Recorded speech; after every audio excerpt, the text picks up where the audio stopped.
My dear young lady, when it's time for you to make a decision concerning your future spouse, the decision is not only about you, it's about your future generation, it's about your children.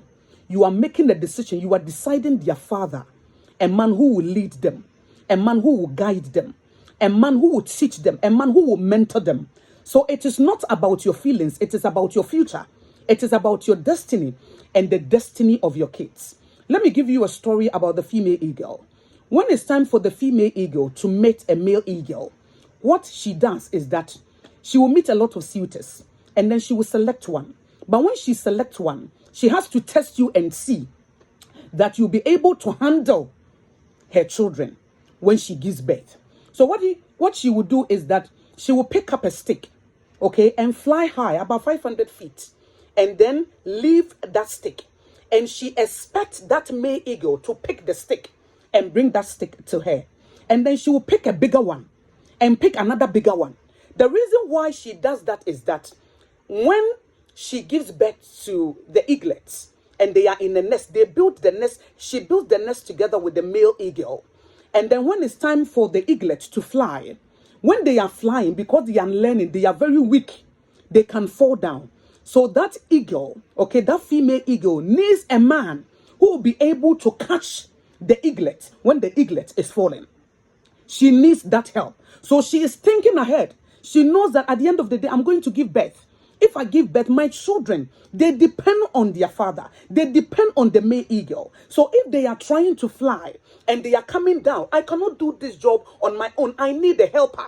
I need somebody who can help me, who can support me. So I need somebody who can fly as fast, okay? Can fly very, very fast. So that when the eaglet is coming down, that male eagle will pick her or him up so that they will not die. So she thinks ahead. So when it's time for you to make a decision, remember that it is not about you. It is about your children. Whether your children is going to have a good future or not, it depends on the decision that you are making today.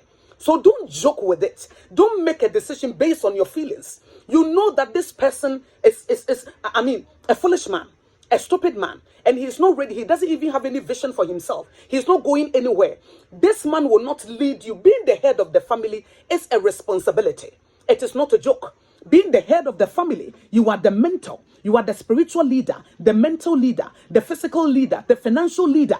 So when you meet a guy, you need to watch and pray. You are praying to God to guide you so that you can make the best decision for your future generation and for your own self. Because a lot of women, they have lost their destinies because of the kind of spouse they decided to settle down with. Because of the kind of man that they decided to marry. So don't think about your feeling. You know, a lot of women, they take decisions based on shallow goals. Oh, he's a very handsome man. And he's very tall. I like the way he dresses. And I like the way he smells. But they don't watch the character, the mindset of that man, the intent of that man. They just go with the flow like that. And then at the end of the day, you marry this man and your kids, you have destroyed their future all because you followed your lust. So my point is, when it's time for you to make a decision concerning your future spouse, think about your future children. You are deciding the kind of man who will mentor them. You are deciding the kind of man who will lead them. So you need a man who will be there for them. So don't base that decision on your feelings. And remember, there are some men, they are Judases. And there are some men, they are Peters. Because when it comes to Judas, Judas didn't change. My dear, as I said, as a woman, you cannot change any man.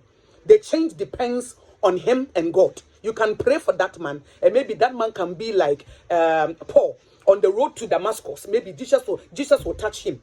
And then he will change. But you cannot change any man. The change depends on the man and the change depends on God. There are some, you can meet a man who is a Judas. That man will never change. And there is a man who is like a Peter. Both of them betrayed Jesus. But remember that Peter changed and became the kind of man that Jesus wanted him to become. And on the day of Pentecost, he was able to proclaim the message. And he won a lot of people for Christ. So since you don't know whether your husband is Judas or Peter, or the man that you have met is Judas or Peter, go on your knees, fast and pray. You say, Father, I'm fighting for my life. I'm fighting for my future. I'm fighting for my destiny. I'm fighting for the future of my future generation, my kids. I need your help. Guide me. When you read Psalm 32 verse 8, the Bible says, I will guide you along the best pathway for your life. I will advise you and I will watch over you. God has given you your free will, but he wants to advise you if you will invite him in. So my dear, a lot of women have entered into marriage that they regret. We all make mistakes, but I don't want you to make that same mistake.